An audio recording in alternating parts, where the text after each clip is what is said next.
namang yung ang first dose nila would be palagay natin Sinopharm, then the second dose is Sinovac. Would there be a dynamics there in terms of toxicity or? No sir, not in terms of toxicity. Hindi naman po preliminary studies in other countries actually show are very encouraging na mukhang tumataas nga po actually yung nagiging end effect na immunity no tsaka na immune reaction po ng pasyente. So hindi naman po tayo natatakot sa toxicity. Ang inaaral lang po talaga natin ay kung nakakadagdag po ba doon sa protection na ibibigay kung magmi-mix and match po ng bakuna. And you say that there are tests already done that it will increase the effectiveness of the vaccines if they are mixed. It has been tested on several individuals, several groups, and the preliminary results po are very positive. Wala namang namatay. Wala naman po. Wala naman pong ganun na interaction.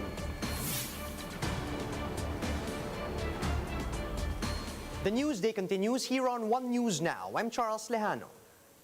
A minor eruption occurred at the Taal Volcano at past 5 a.m. earlier today. This was confirmed by the Taal Volcano's observatory's resident volcanologist, Paolo Reniva, earlier today. Reniva said that the phreatomagmatic eruption only lasted for over a minute, which was weaker than the one recorded last July 1. On top of the minor eruption, the observatory also recorded 55 volcanic tremors in Taal over the past 24 hours, as well as emission of over 7,500 metric tons of sulfur dioxide.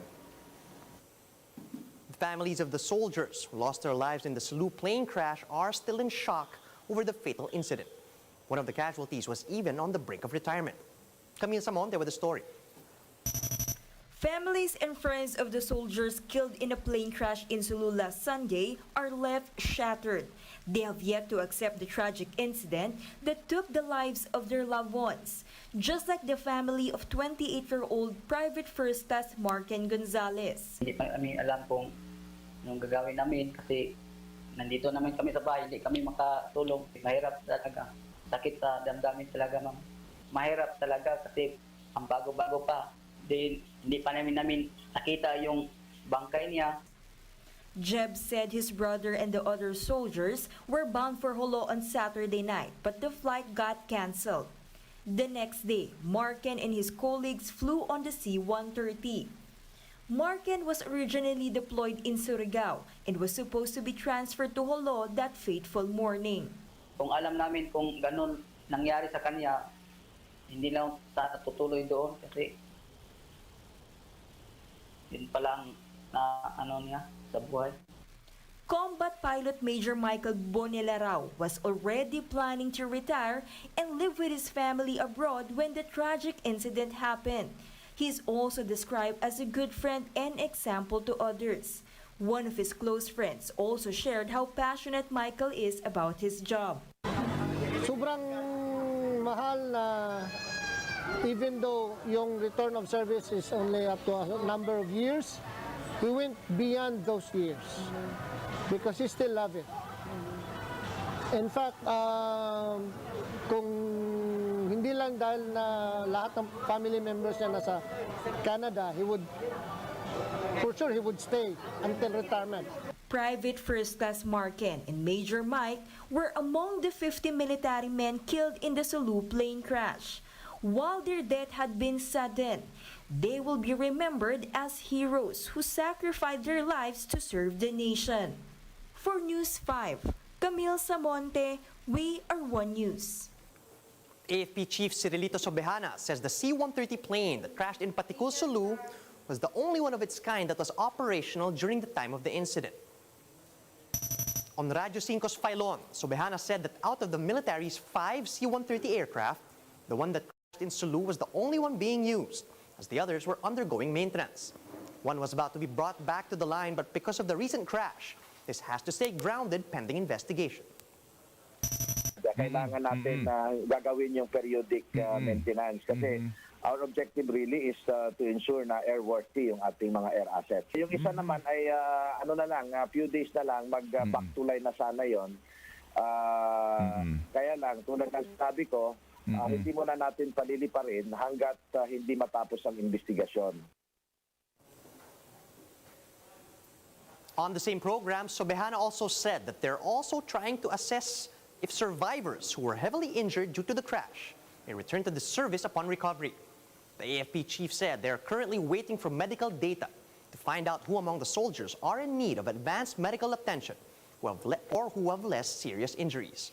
Sobejana also assures the public that the families of those who died in the crash will receive compensation. Mayroon ng advance na ibibigay sa pamilya for burial. Hindi ko lang madetalye sa inyo kung ano pa yung other benefits, but definitely or certainly yung mga benepisyo entitled to the families ay matatanggap po nila.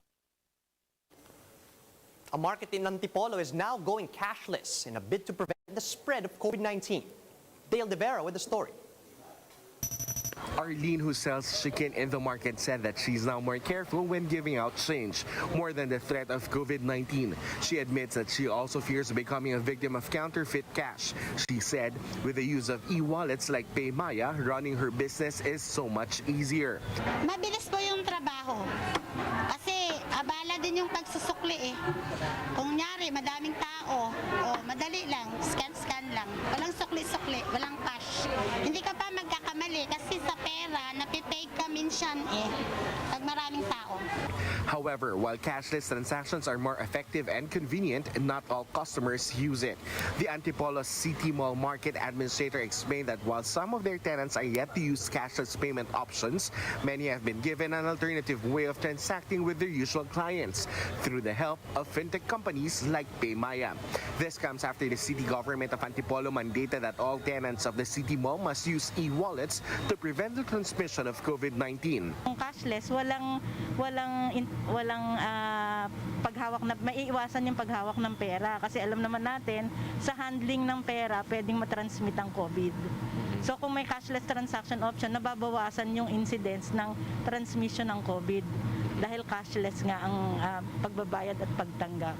PayMaya said 1 in 2 Filipino adults have e-wallets, and in the span of 18 months, their customer base have already reached 38 million.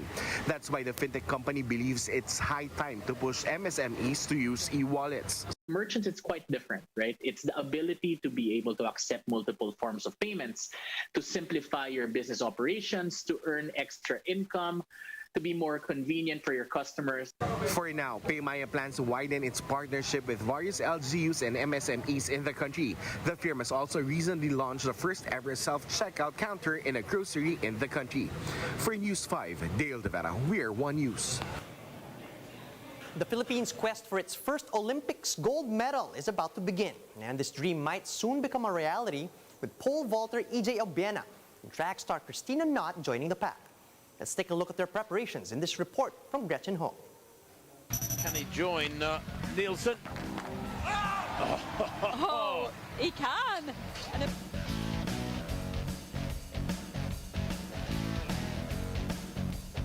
After placing fourth in the Banda Diamond League, Pinoy pole vaulter EJ Obiena is out to prove one thing: he is Olympic ready.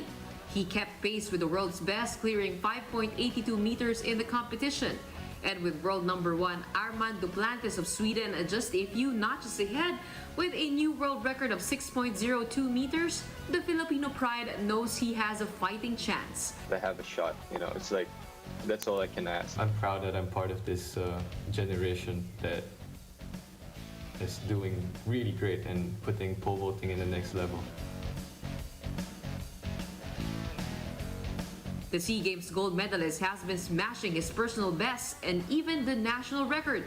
Last Saturday, EJ claimed gold in the 2021 Tabi Stabhops Gala Street Pole Vaulting Competition, beating again Olympic champion Thiago Braz.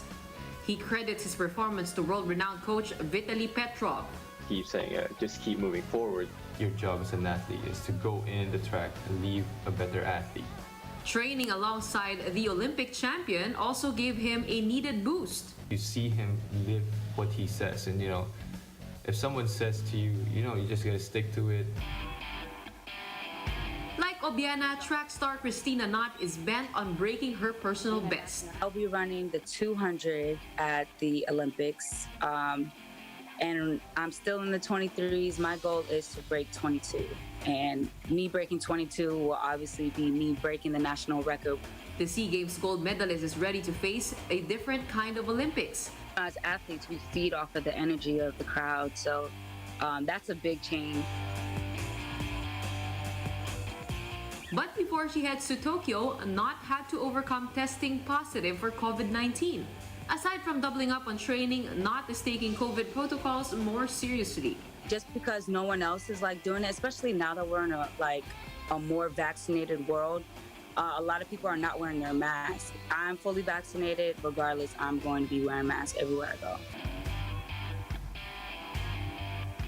Together with 17 other Pinoy athletes, both Obiena and Knott are out to get for the Philippines its first ever gold medal in the Tokyo 2020 Games. Gretchen Hall, we are One News. And those are the top stories at this hour. Join us again later at 1 p.m. as we continue to monitor the day's biggest stories. You can also catch One News on Signal Play. Just register for a free account at www.signalplay.com so you can stream One News live anytime and anywhere.